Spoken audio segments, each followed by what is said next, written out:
жүзеге асырылған құдалық Абайдың жас жүрегіне тағы бір жазылмас жара салғандай болады. Өйткені оның жас жүрегі бір көргеннен іңкәр болған сүйіктісі Тоғжан деп соғатын. Бірақ Тоғжанды өзінің аяулы жар етуге Абайдың еш мүмкіншілігі қалмағанда. Ғашығы Тоғжан ежелгі дала заңымен әлде қашан басқа біреуге атастырылып қойған еді.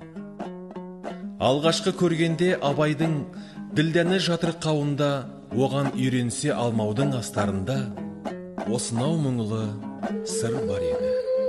Абай таң атып қалды. Біреу-міреу көріп қойса масқара боламыз. Сәл сабыр етші, Тоғжан. Бөгелмеңіз, барыңыз, енді маған келмеңіз. Таяуда атастырылған күйеуім келеді. Енді екеумізге қайтып кездесу мүмкін емес дегенің бе? Иә, бәрі кеш. Менің әкем Сүйіндік пен сіздің әкеңіз араз екенін бүкіл ауыл біледі. Біреулер келе жатыр. Егер екеумізді көріп қойса, бірінші сізді жазалайды. Әне, келе жатыр.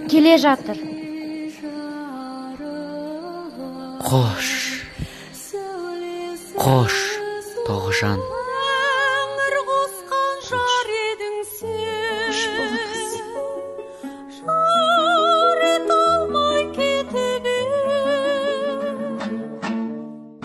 Абай, ендігі тағдырым сенің қолында. Мені күн етем десеңде, ері көзінде. Бірақ сен бе аталарының ұлы болсан, мен де бе аталарымның қызымын. Осыны есіңнен шығарма.